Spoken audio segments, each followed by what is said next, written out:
Hello everyone, welcome to our YouTube channel JK latest info. तो आज के इस वीडियो में हम Jammu and Kashmir reorganisation act 2019 के बारे में पढ़ने वाले हैं। आपको पता है कि हम जेकेपी एसआई का आपको तैयारी करवा रहे हैं। हमने पॉलिटी स्टार्ट किया था और काफ़ी सारे लेक्चर कवर भी कर लिए हैं। आप सभी बोर हो रहे होंगे, इसलिए पॉलिटी को एक दो दिन के लिए स्किप करके हमने ये वाला टॉपिक स्टार्ट करा है। एक आज और एक कल, 2 दिन में ये वीडियो हमारी पूरी खत्म हो जाएगी। टॉपिक पूरा खत्म हो जाएगा, सिर्फ 2 दिन लगने वाले हैं और एक पूरा का पूरा अपने आप में जो सब्जेक्ट है वो आपका यहाँ पर खत्म हो जाएगा और आपके लिए इंपॉर्टेंट रहने वाला है। स्पेशली इस सब्जेक्ट को वहाँ पर मेंशन करा गया हमारे सिलेबस में, जेकेपी एसआई के सिलेबस में। हम पढ़ेंगे, नोट्स आपको हमेशा की तरह टेलीग्राम ग्रुप में मिल जाएंगे। टेंशन आपको बिल्कुल भी नहीं लेनी है, बस आपको समझते जाना है। सबसे पहले हम क्या करेंगे, बिल्कुल शॉर्ट में समझेंगे इस पूरे जो रीऑर्गेनाइजेशन एक्ट है इसमें है क्या क्या चीज़ें, क्या क्या बातें हैं जो पहली बार पढ़ रहा है। हालांकि आप सभी पढ़ चुके होंगे इस टॉपिक को, पहले भी मैं कवर करवा चुका हूँ, आपने वैसे ही पढ़ा होगा। इसको एक बार शॉर्ट में समझ लेंगे कि इसमें है क्या, ताकि आपको समझ आए कि हम वाकई में पूरे चैप्टर में पढ़ने का लगे। जैसे आप मूवी देखने जाते हो, है ना, तो उसका पहले ट्रेलर देखते हो फिर मूवी देखते हो। कई लोग ट्रेलर नहीं भी देखते हैं, लेकिन एक तरह से ट्रेलर पहले आता है फिर मूवी स्टार्ट होती है।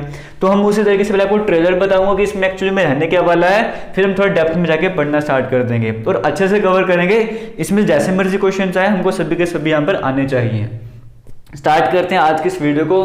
Jammu and Kashmir reorganisation act 2019, इसमें हुआ क्या, इसके अकॉर्डिंग अगर हम बात करेंगे, ये देखो, अगर जैसे बात करते सबसे पहले आया कहाँ से, मतलब कि जम्मू कश्मीर की रीऑर्गेनाइजेशन की बात करते हैं। हम यहाँ पे जम्मू कश्मीर की बात करें, किसी भी स्टेट को अपने रीऑर्गेनाइज करना है, दोबारा से बनाना है, उस स्टेट के चाहे टुकड़े कर दो, चाहे स्टेट को यूटी बना दो, 2 यूटी बना दो, चाहे एक स्टेट यूटी बना दो, जैसे मर्जी कर दो। स्टेट को किसी को भी रीऑर्गेनाइज करना है तो आपको क्या यूज करना है। हमने इंडियन पॉलिटी के पहले लेक्चर में देखे थे, कई सारे आर्टिकल्स हमने कवर करे थे। वहाँ पे हमने तीसरा वाला आर्टिकल पढ़ा था ना, तो तीसरे वाले आर्टिकल जो हमारे इंडियन कॉन्स्टिट्यूशन की बात करें, हमारे इंडियन कॉन्स्टिट्यूशन के 25 पार्ट थे।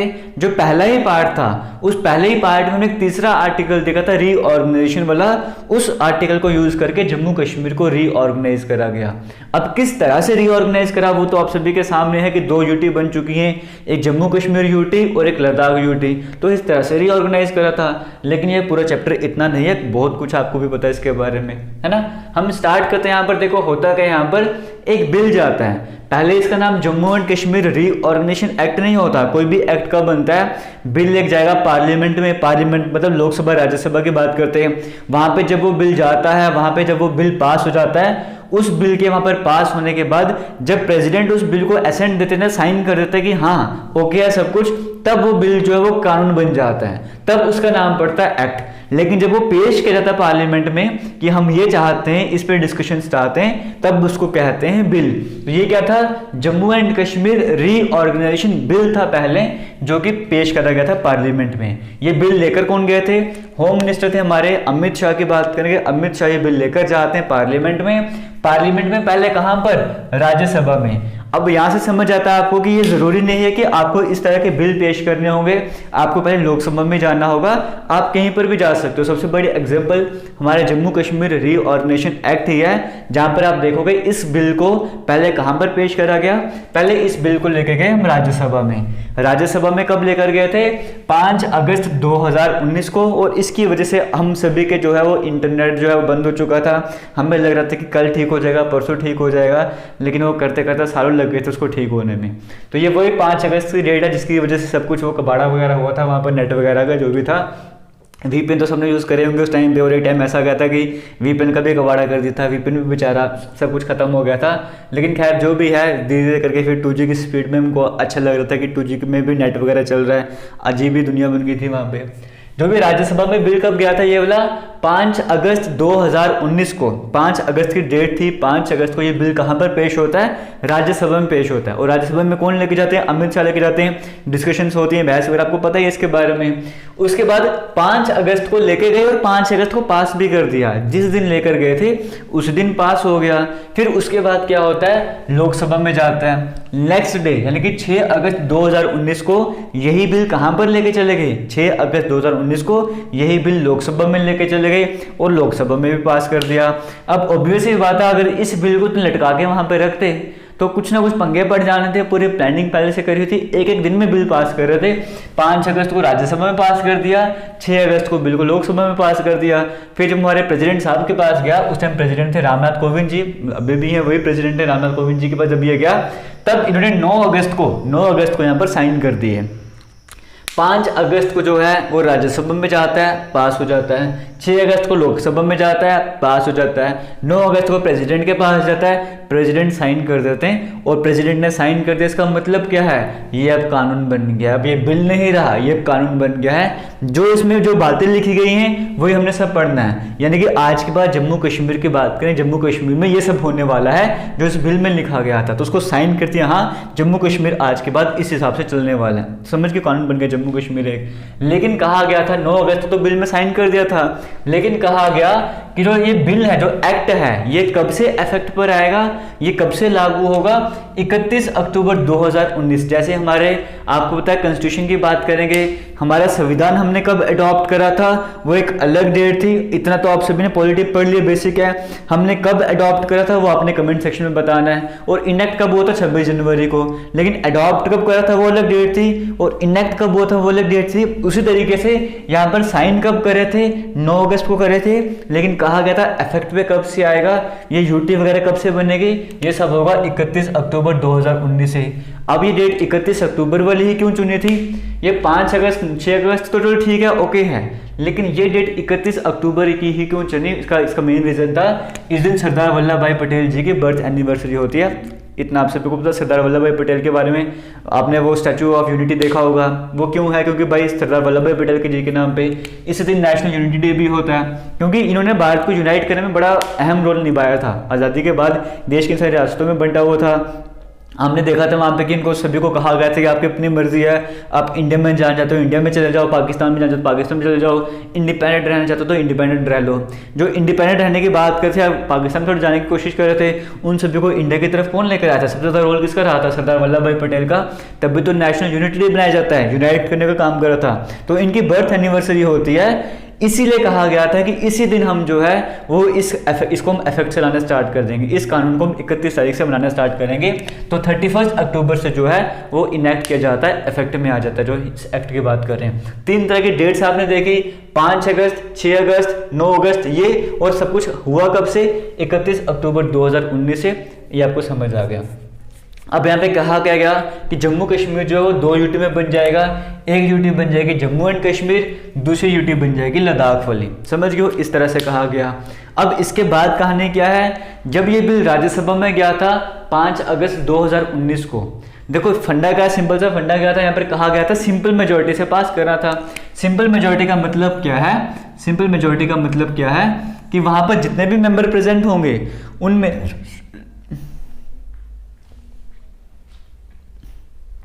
सिंपल मेजोरिटी का मतलब क्या है, वहां पर जितने भी मेंबर प्रेजेंट होंगे, मान के चलो वहां पे 100 मेंबर ही प्रेजेंट है, ठीक है, जितने मेंबर वहां पे प्रेजेंट होंगे, या मान के चलो 50 मेंबर प्रेजेंट है, 30 मेंबर, जितने मर्जी बंदे वहां पे प्रेजेंट होंगे, अगर उनमें से 50% बंदे अगर साइन करते हैं इसके फेवर में, तो हाँ ये बिल पास हो जाएगा, समझ गए हो।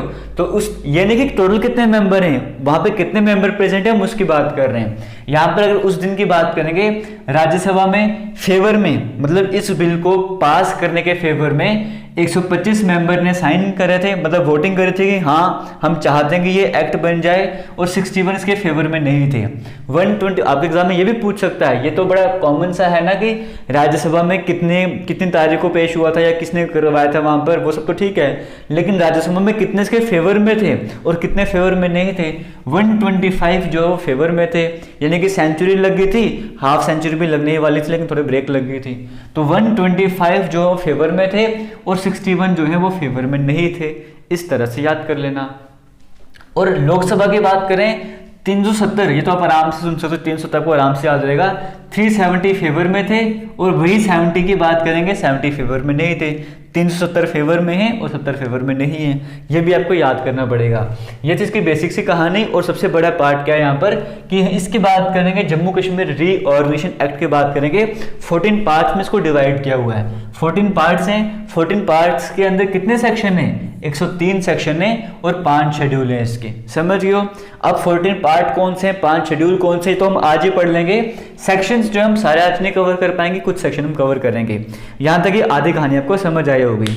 लेकिन यहाँ पर जो ये बात है ना 5 अगस्त 2019 वाली, यहाँ पर क्या था, कहा जाता है जो भी हमारे पास ये हमारे पास आर्टिकल्स वगैरह हमने 3 की बात करी, तो उसमें कहा जाता है कि किसी भी स्टेट को अपने रीऑर्गेनाइज करना है तो आपने क्या करना है कि जब आपने पार्लियामेंट में यानी कि इंडिया के पार्लियामेंट की बात करेंगे, वहां पर आप बिल पेश करने जा रहे हो, उसी टाइम पीरियड पर आपको क्या करना है, जिस भी स्टेट को आप रीऑर्गेनाइज करने जा रहे हो वहां की जो असेंबली होती है वहां पर भी आपको बिल भेजना है। वो भी अपना बताएंगे कि हम क्या चाहते हैं, ये सही है या सही नहीं है, किस तरह के चेंजेस वगैरह करने, आपको वहां पर भी भेजना पड़ता है उस दिन।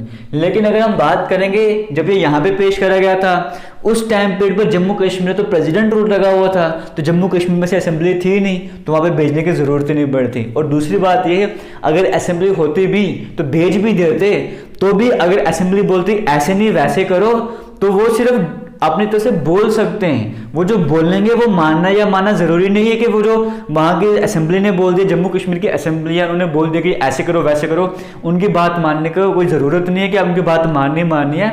अगर असेंबली होती भी तो वो भी कोई फर्क नहीं पड़ता इतना, समझ गए हो। ये सारा बेसिक से डाटा आपको समझ आ रहा होगा क्या यहाँ पे डाटा रहता है।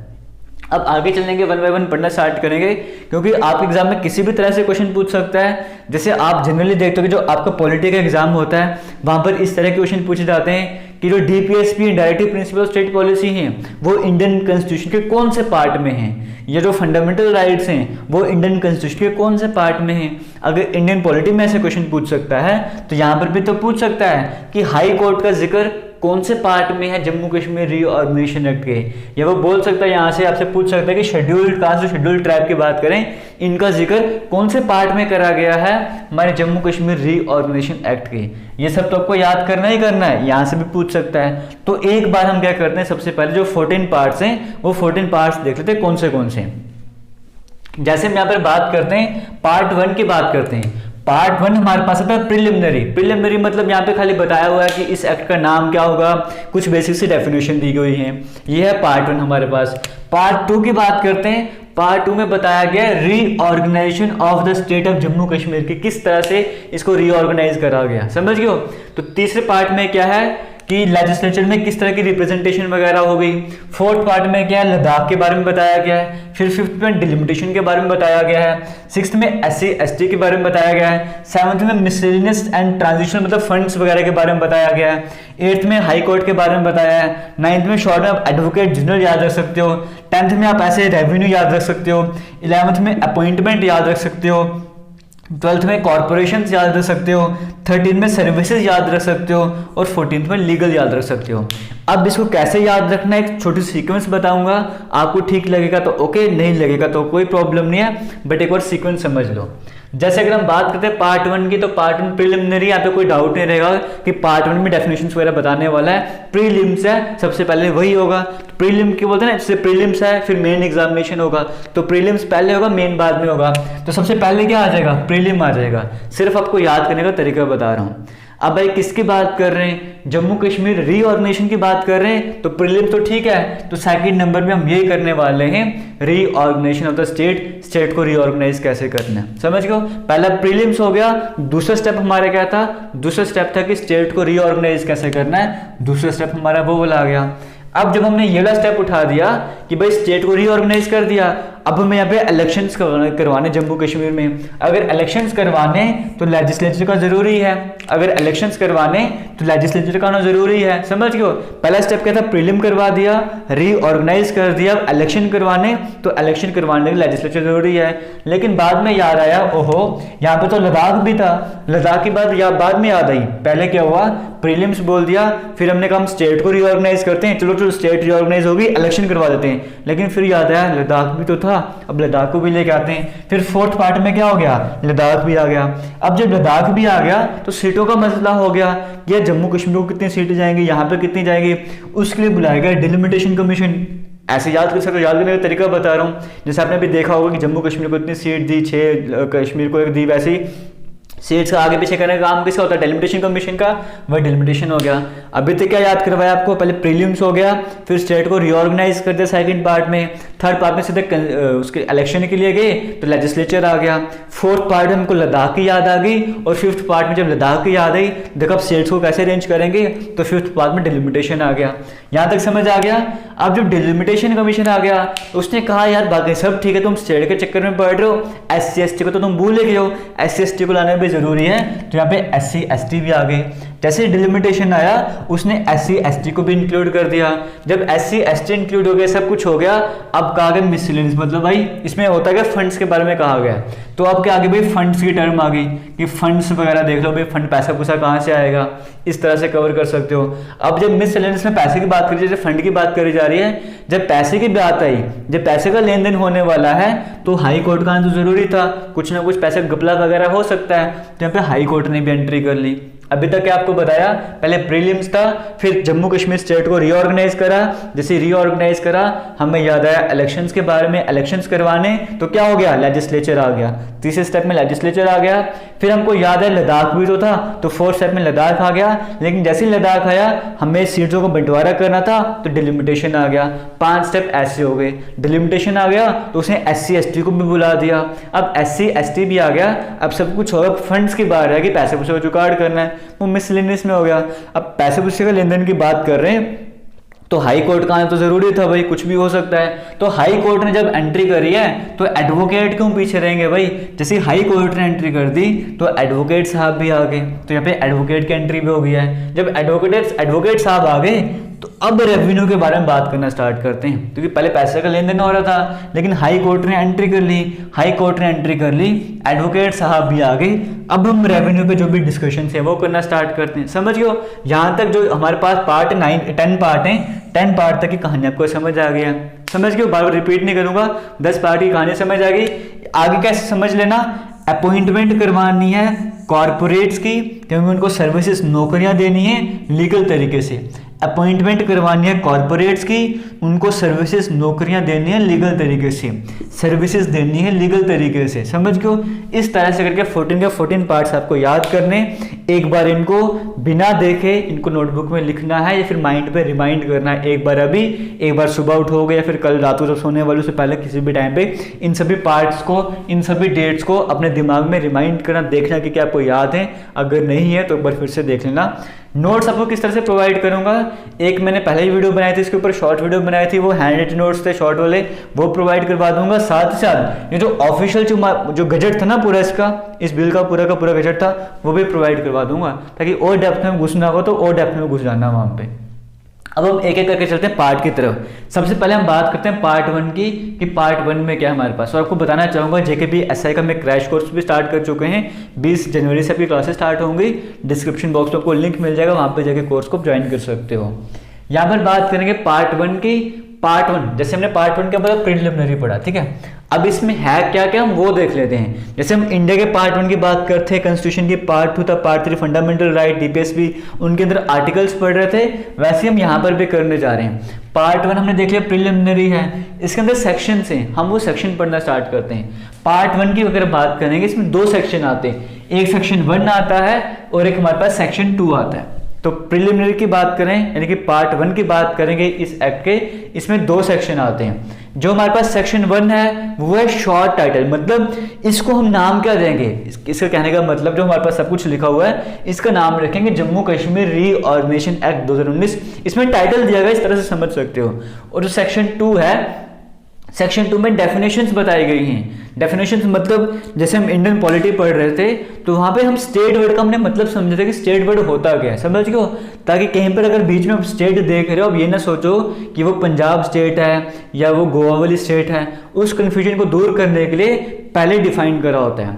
वैसे जब आप पूरा ये बिल पढ़ने वाले हो, इसमें कई सारे वर्ड्स ऐसे आएंगे जिसमें आप गलत समझ सकते हो, उन वर्ड्स का मतलब गलत समझ सकते हो, तो उनको क्लियर करने के लिए पहले डेफिनेशंस दी गई हैं इसमें, तो सेक्शन 2 में है। जैसे एग्जांपल के तौर पे वहां पे LG लिखा हुआ है, अब जिसको पता ही नहीं है LG क्या है, वैसे तो जो हायर अथॉरिटी में होंगे इस लाइन में उनको पता होगा, एक आम बंदा जब पढ़ने जा रहा है उसको पता ही नहीं LG क्या है, तो वो कैसे देखेगा, तो उसको बारे में बताया हुआ LG कौन होगा, एक एडमिनिस्ट्रेटर होगा जम्मू कश्मीर यूटी का, समझ गए हो, इस तरह से बताया हुआ है। तो यहाँ पे फिर जैसे आर्टिकल कहीं पे लिखा हुआ है, आर्टिकल का मतलब क्या होगा, आर्टिकल का मतलब वही आर्टिकल जो हमारे इंडियन कॉन्स्टिट्यूशन में आर्टिकल्स होते हैं, समझ गए हो। इलेक्शन कमीशन का मतलब क्या होगा, इस तरीके से सारे डाउट्स वहां पर क्लियर करे गए हैं हमारे पार्ट 1 के सेक्शन 2 में, समझ गए हो।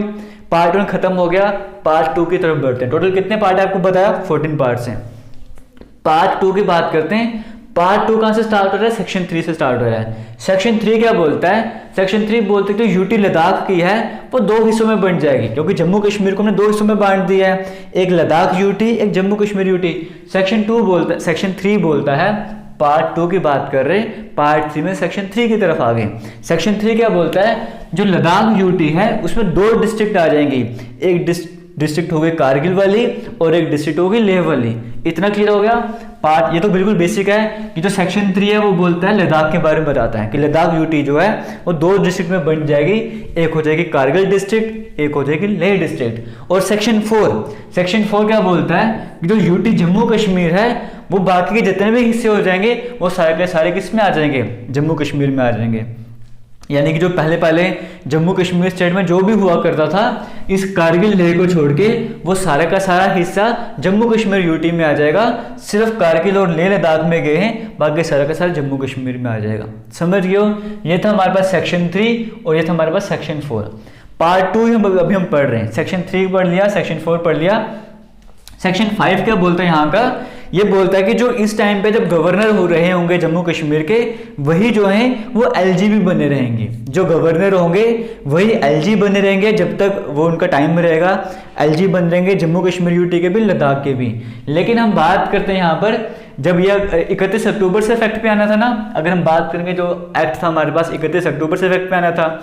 हालांकि जब ये डिस्कशंस वगैरह हो रही थी, यहाँ पर अगर हम बात करेंगे डिस्कशंस वगैरह हो रही थी, चाहे लोकसभा की बात करो, राज्यसभा की बात करो, उस टाइम पर गवर्नर कौन थे हमारे जम्मू कश्मीर के, ऐसे भी पूछ सकते हैं ना। तब सत्यपाल मलिक हमारे यहाँ के गवर्नर थे, इतना आप सभी को पता होगा। लेकिन टेनर कब खत्म हो गया था, 31 अक्टूबर को जो नए गवर्नर वहां पर आ गए थे। यानी कि गवर्नर नहीं बोलेंगे 31 अक्टूबर को, 31 अक्टूबर को गवर्नर का पोजीशन खत्म हो गई थी, एलजी आ गए थे। और 31 अक्टूबर को ही लद्दाख के नए एलजी भी आ गए थे और जम्मू कश्मीर के नए एलजी भी बन गए थे। समझ गए हो। तो पहले जो एलजी जम्मू कश्मीर यूटी के बने थे वो थे जीसी मुर्मू, गिरीश चंद्र मुर्मू। 31 अक्टूबर 2019 को ही वो बने थे एलजी यहाँ के। और 31 अक्टूबर 2019 की ही बात करेंगे, पहले एलजी लद्दाख के कौन थे, आर के माथुर, जो अभी प्रेजेंट में भी हैं, जितना भी वीडियो बना रहा हूँ उस दिन के हिसाब से, तब से लेके अभी तक वो आर के माथुर ही वहाँ के एलजी बने हुए हैं। लेकिन जम्मू कश्मीर की बात करें, पहले गवर्नर को, पहले एलजी कौन थे, जीसी मुर्मू। और प्रेजेंट में यानी कि सेकंड एलजी कौन है, हमारे मनोज सिन्हा जी। इतना क्लियर हो गया। तो जम्मू कश्मीर के अभी की बात करें, प्रेजेंट की बात करें, सेकंड एलजी हमारे मनोज सिन्हा। लेकिन पहले कौन थे, जीसी मुर्मू। और लद्दाख की बात करें, जो पहले थे वो अभी आगे चल रहे हैं, कंटिन्यू कर रहे हैं। इसके बाद हम बात करते हैं पार्ट 2 में सेक्शन 3 पढ़ा, सेक्शन 4 पढ़ा, सेक्शन 5 पढ़ा। लेकिन पार्ट 2 में सेक्शन 6 और सेक्शन 7 भी आता है। यानी कि पार्ट 2 है वो सेक्शन 3 से लेके सेक्शन 7 कवर करता है। लेकिन जो हमारे लिए बहुत जरूरी थे 3, 4 और 5 थे। 6, 7 अगर आप पढ़ना चाहते हो पढ़ सकते हो, वो आपके लिए किसी भी हिसाब से जरूरी नहीं है। लेकिन हाँ, अगर आप पढ़ना चाहते हो तसल्ली के लिए, तो आपको मैं कह रहा हूँ पूरा का पूरा गजट ही आपको मैं प्रोवाइड कर दूंगा टेलीग्राम पे, वहाँ पर जगह आराम से पढ़ लेना। जो पूरा ऑफिशियल था, जो हमें पेश करा गया था, वही आपके सामने ला कर रख दूंगा, आराम से पढ़ते रहना। अब हम चलते हैं पार्ट 3 की तरफ। जब पार्ट 2 था उसमें सेक्शन 3 से लेकर 7 तक कवर थे। पार्ट 3 की बात करते हैं, इसमें सेक्शन 8 से लेके 57 तक आते हैं। बहुत बड़ा सेक्शन है, तभी आज मैं इसको खत्म कर रहा हूँ और बाकी हम कल कवर करना स्टार्ट करेंगे। लेकिन इसको कवर करने के साथ साथ, जैसे आपको बताया ना, 14 पार्ट्स में जम्मू कश्मीर का एक्ट बंटा हुआ है। 14 पार्ट शॉर्ट में देख लिए थे, जो 5 शेड्यूल्स थे वो भी हम शॉर्ट में देख लेंगे आज की इस वीडियो में। अब यहाँ पर आगे कंटिन्यू करते हैं। हम यहाँ पर जैसे हम यहाँ पर, टाइम कितना हो गया, ठीक है, जैसे हम यहाँ पर बात करते हैं पार्ट 3 की, तो पार्ट 3 भी हम सेक्शन 8 से स्टार्ट होता है। लेकिन जो हम पढ़ना स्टार्ट कर रहे हैं वो सेक्शन 9 क्लॉज 1 से पढ़ना स्टार्ट कर रहे हैं। सेक्शन 9 का 1 क्या बोलता है हमें, ये बोलता है कि 4 सीट्स जो हैं, जो यूटी जम्मू कश्मीर की बोलेंगे, राज्यसभा में मिल जाएंगी। मतलब जो पहले जम्मू कश्मीर स्टेट की बात करेंगे, राज्यसभा में जो 4 सीट्स हुआ करती थी, काउंसिल ऑफ स्टेट्स की बात करें, जो 4 सीट्स हुआ करती थी, वो 4 सीट्स इसको दे दी जाएंगी, जम्मू कश्मीर यूटी को। यानी कि सिंपल से कहने का मतलब ये है, सेक्शन 9 क्लॉज 1 के अंदर क्या कहा गया है, जम्मू कश्मीर यूटी की बात करेंगे, 4 सीट्स इनको मिल गई, किसमें, राज्यसभा में मिल गई हैं। अब आपके एग्जाम में ये भी पूछा जा सकता है, ये अलग कि आपको उसमें नहीं मिलता है कि कौन कौन से 4 मेंबर वगैरह हैं, इसके साथ नहीं मिला होता, आगे डेप्थ में लोगों को समझ आ जाएगा। ये 4 मेंबर कौन से थे उस टाइम पीरियड पर, जिनको कहा गया कि ये 4 मेंबर राज्यसभा के मेंबर हैंगे। मतलब जम्मू कश्मीर को 4 सीट्स राज्यसभा में दी गई थी, उन 4 सीट्स में कौन कौन थे वो आपको भी पता होना चाहिए। जैसे फयाज मीर मोहम्मद एक मेंबर ये रहे, ये श्री नाजिर महमद दूसरे मेंबर ये रहे, मनहास श्री शमशेर सिंह तीसरे मेंबर ये रहे, गुलाम नबी आज़ाद चौथे मेंबर ये रहे। ये 4 मेंबर कहाँ पे थे, राज्यसभा में जम्मू कश्मीर यूटी को रिप्रेजेंट कर रहे थे। तो सेक्शन 9 क्लॉज 1 यही कहता है कि 4 सीट्स जो हैं वो जम्मू कश्मीर को मिलने वाले, जम्मू कश्मीर यूटी की बात करें उनको मिले राज्यसभा में।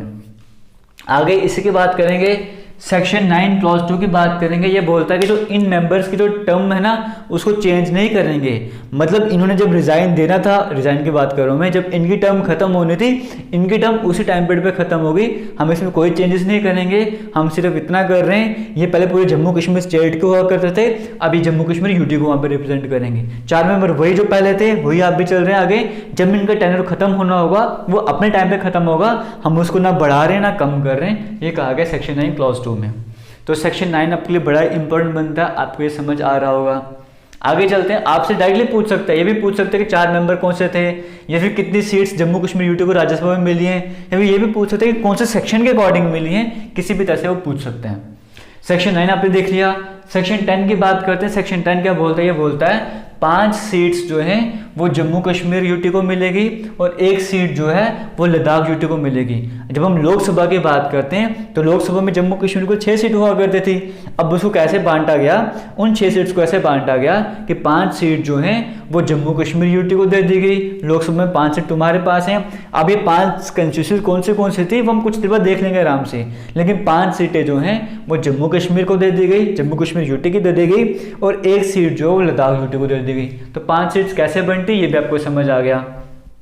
आगे हम चलते हैं, सेक्शन 11 क्लॉज 2 की तरफ चलते हैं। मैं आपके सामने वही लिख रहा हूँ जो इंपॉर्टेंट है, बाकी आपको बोलना, आपको पूरा गजट प्रोवाइड कर दूंगा, जितना बच्चे डूबना होगा डूबती जाना, टेंशन मत लेना। सेक्शन 11 क्लॉज 2 की बात करेंगे। इसमें क्या कहा जाता है, इसमें कहा जाता है कि इलेक्शन कमीशन होगा जो इलेक्शंस करवाएगा, डिलिमिटेशन कमीशन जो है जो अपने रिकमेंडेशंस वगैरह देगा, उसके हिसाब से इलेक्शन वगैरह करवाए जाएंगे। आपको पता ना कि डिलिमिटेशन कमीशन बना था, अभी कुछ देर पहले बना था, उसने अपने रिकमेंडेशंस दिए हैं, उसके बाद इलेक्शंस वगैरह होंगे। वही सब यहाँ पे पहले समझाया गया था कि ये सब होगा, उसके बाद इलेक्शंस वगैरह करवा देंगे ये, ठीक है। उनके जो भी प्रपोजल वगैरह होगा उसके बेसिस पर इलेक्शन हो जाएंगे। तो अभी आपको पता है जम्मू कश्मीर में क्या चल रहा है, क्या पता जब आप वीडियो देखें तो कोई सरकार भी बन गई हो, क्या पता। देखते हैं, आगे चलते हैं, सेक्शन 13 की बात कर लेते हैं। यहाँ पे सेक्शन 11 क्लॉज 2 को समझ आ गया क्या था यहाँ पर हमारे पास। सेक्शन 13 की बात करते हैं, क्या बोलता है, आर्टिकल 239A की बात करता है। ये बोलता है कि आर्टिकल 239A के अकॉर्डिंग क्या है, जो प्रोविजंस यूटी ऑफ पुडुचेरी की बात करें उसमें लगी हुई है, मतलब यूटी ऑफ पुडुचेरी जिस हिसाब से काम कर रहा है वो 239A के हिसाब से कर रहा है। तो जो हमारा जम्मू कश्मीर यूटी है वो भी इसी हिसाब से काम करेगा। इसका मतलब जम्मू कश्मीर यूटी की वर्किंग किसकी तरह रहने वाली है, पुडुचेरी की तरह रहने वाली है। आर्टिकल 239A की बात करते हैं, ये किस में कहा गया है, सेक्शन 13 में कहा गया। पार्ट 1 बिल्कुल बेसिक था, एक टाइटल था, एक डेफिनेशन दी गई थी। पार्ट 2 की बात करते हैं, एक सेक्शन में कहा गया यूटी लद्दाख को कैसे बांटना है, एक में कहा गया जम्मू कश्मीर को कैसे बांटना है, एक में कहा गया कि एलजी का क्या होने वाला है, गवर्नर एलजी बन जाएंगे। पार्ट 2 खत्म। पार्ट 3 में क्या कहा गया, सीट्स के बारे में। पार्ट 3 था हमारे पास क्या, representation in the legislature, legislature में किस तरह की रिप्रेजेंटेशन रहने वाली है, सीटों के बारे में बंटवारा करना है, वो सीटों का बंटवारा किया जा रहा है। एक जगह कहा गया है कि राज्यसभा में कितने सीट्स मिलेंगी, एक जगह कहा गया कि लोकसभा में किस तरह की सीट्स मिलने वाली हैं। उसके बाद हमने देखा यहाँ पर कि कमीशन, इलेक्शन कमीशन के बारे में कहा गया, इलेक्शंस के बारे में कहा गया, जम्मू कश्मीर काम किस की तरह करेगा। फिर यहाँ पर कहा गया सेक्शन 14 क्लॉज 1 की बात करेंगे, या 14(1) में शॉर्ट में बोला करूँगा, ठीक है। 14(1) की बात करेंगे, इसमें क्या कहा गया कि जम्मू कश्मीर का जो एडमिनिस्ट्रेटर होगा उन्हें हम एलजी बोलेंगे, यानी कि लेफ्टिनेंट गवर्नर बोलेंगे, और आर्टिकल 239 के अकॉर्डिंग वो वहाँ पर रहेंगे।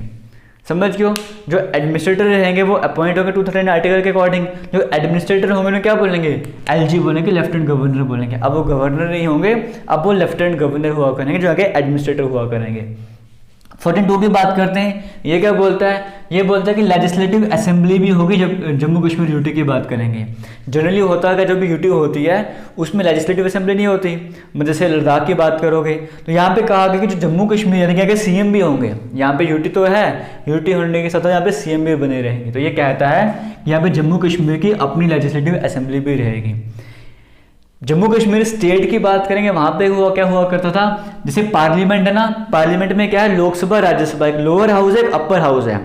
वैसे कुछ स्टेट्स कोई 6 से 7 स्टेट्स पहले ऐसे हुआ करते थे जिनमें ये था कि लोअर हाउस था अपर हाउस था, मतलब उनकी अपनी स्टेट में भी लोअर हाउस अपर हाउस रहा करता, उसमें जम्मू कश्मीर भी एक था।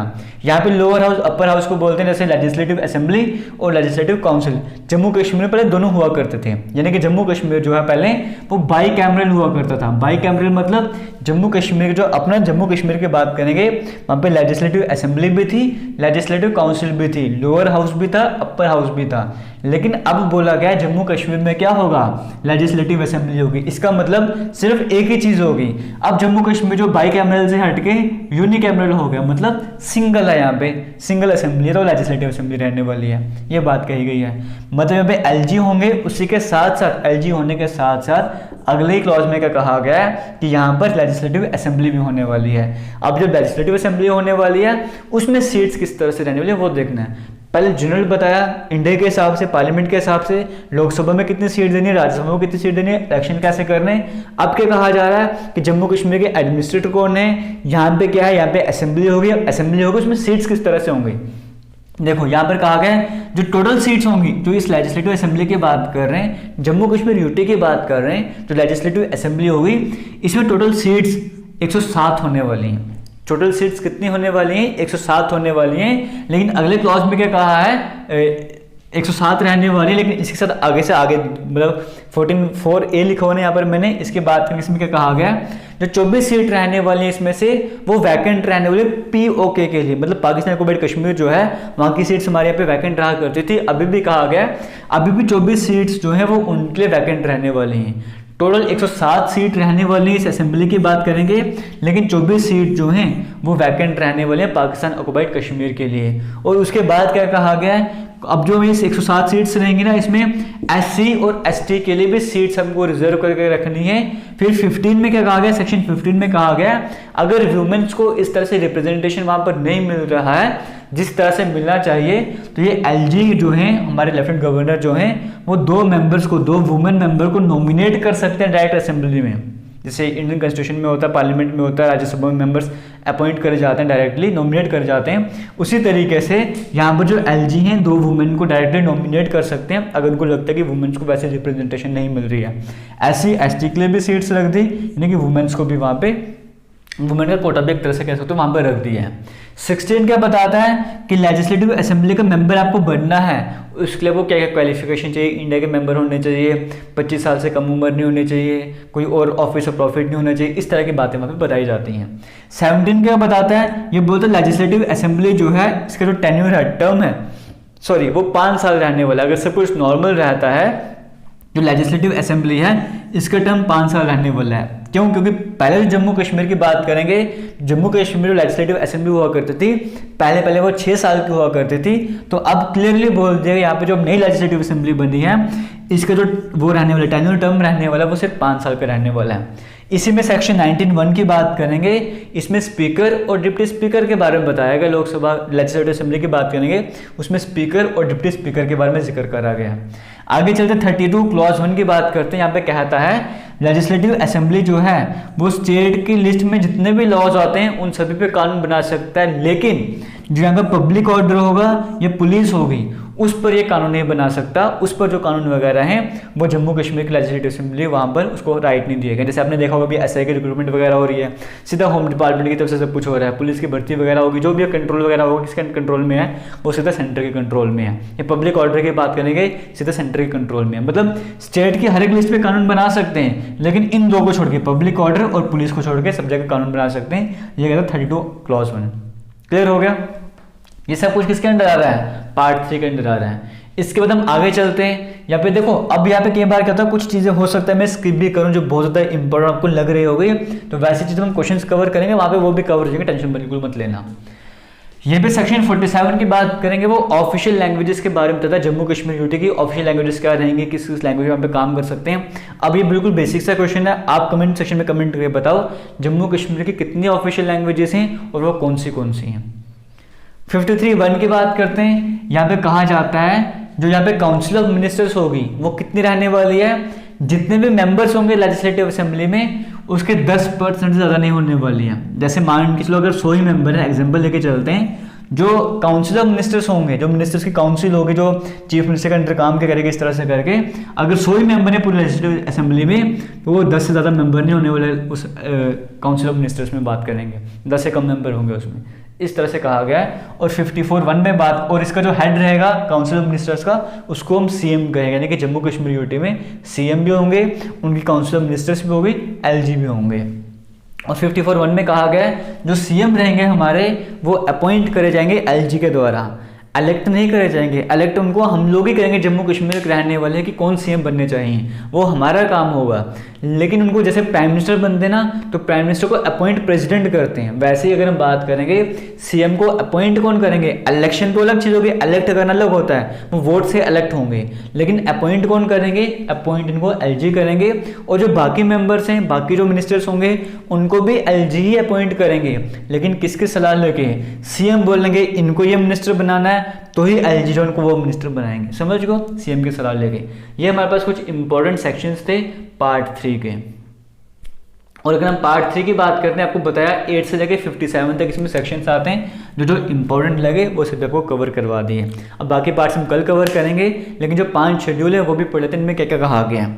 जिससे सबसे पहले हम बात करते हैं फर्स्ट शेड्यूल की बात करते हैं। इसमें क्या बताया गया है, members of council of state, जो 5 शेड्यूल है ना, पहले शेड्यूल में क्या बताया, काउंसिल ऑफ स्टेट यानी कि राज्यसभा की बात करेंगे, कौन से मेंबर रहने वाले हैं। आपको पता है ना 4 मेंबर होंगे यहाँ पर, ये 4 मेंबर रहेंगे।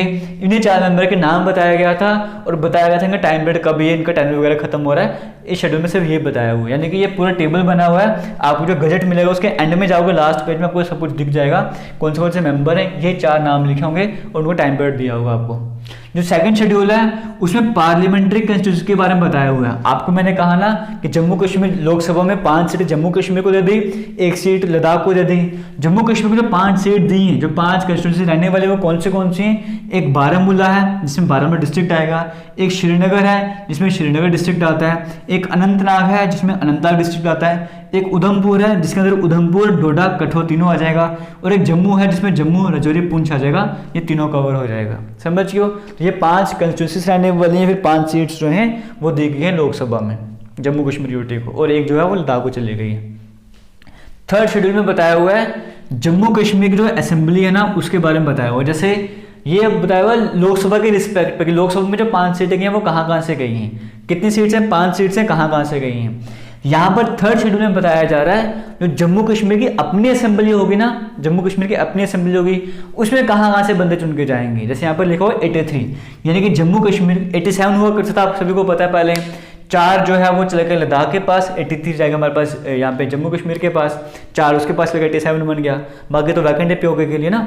तो जो 83 की बात कर रहे हैं, ये 83 कंस्टिट्यूंसीज कौन सी, गांधीनगर है, ये है या वो है, वो 83 कंस्टिट्यूंसीज का नाम बताया वो पूरा, उसके अंदर क्या क्या आता है वो पूरी लिस्ट बताई गई है इस थर्ड वर्ड में, समझ गो। जो सेकंड है उसमें बताया, जो पार्लियामेंट की बात करें, लोकसभा में जो 5 गए वो कौन से एरिया को बिलोंग करेंगे वो बताया हुआ है, किसको उसको रिप्रेजेंट करेंगे। और थर्ड शेड्यूल में बताया हुआ जो जम्मू कश्मीर की असेंबलीज हैं, जम्मू कश्मीर की 83 सीट्स हैं, वो कौन सी वाली हैं, कहाँ से बिलोंग करती हैं, वो सारा डाटा यहाँ पर दिया हुआ है। अभी डिलिमिटेशन के बारे में हम पढ़ेंगे, उसमें जो 6 सीट्स एक्स्ट्रा ऐड करी गई है, 1 सीट अलग से ऐड करी गई है, वो क्या है, जब हम डिलिमिटेशन वाला पार्ट आएगा यहाँ पर हम वहाँ पे पढ़ना स्टार्ट करेंगे। आप भी फिलहाल इतना याद रखो ये 83 सीट्स के बारे में। जो मेरे पास 4th शेड्यूल है वहाँ पे ओथ कैसे लेनी है, शपथ कैसे लेनी है, कौन दिलवाएगा, उनका फॉर्म किस तरह से रहने वाले हैं, वो सब कुछ वहाँ पर बताया हुआ है। और 5th की बात करेंगे, ये इसमें सब जैसे ये बातें बताई हैं, सेंटर के जो लॉज हैं वो अब यूटी में भी एप्लीकेबल होने वाले हैं। जम्मू कश्मीर की बात करो, लद्दाख की बात करो, आपको पता है पहले कई सारे लॉज जहाँ पे एप्लीकेबल नहीं थे, अब वो सारे एप्लीकेबल हो जाएंगे। तो इसी के अंडर कहा गया था कि 106 जो सेंटर के लॉज हैं वो जो यूटी जम्मू कश्मीर लद्दाख की बात करेंगे वहाँ पे डायरेक्टली अप्लाई हो जाएंगे। 153 स्टेट के लॉज हैं उनको यहाँ से हटा दिया है। 166 स्टेट के लॉज हैं जो अभी भी यहाँ पे एज इट इज रहने वाले हैं, और अगर 7 लॉज की बात करें वो कुछ अमेंडमेंट्स के बाद यहाँ पे ऐड करे जाएंगे। वो कौन से लिस्ट है लॉज जो यहाँ पे अब आ गए हैं यूट्यूब बनने के बाद, कौन से हटाए गए, वो सब कुछ 5th शेड्यूल में बताया गया है। तो आपको 5 शेड्यूल का समझ आ रहा होगा। पहले में सिर्फ काउंसिल ऑफ स्टेट के मेंबर बताए हुए 4 मेंबर थे, दूसरे में आपको पार्लियामेंट का बताया हुआ, तीसरे में अपने जम्मू कश्मीर का बताया हुआ, 4th में फॉर्म बताए हुए हैं और 5th में लॉज के बारे में बताया हुआ है। ये था आज का टॉपिक। उम्मीद करता हूँ आपको टॉपिक अच्छा लगा होगा। अगर अच्छा लगा होगा तो वीडियो को शेयर ज़रूर करना ताकि अगला टॉपिक जो है मैं और अच्छे तरीके से बना सकूँ। Thank you. जय हिंद।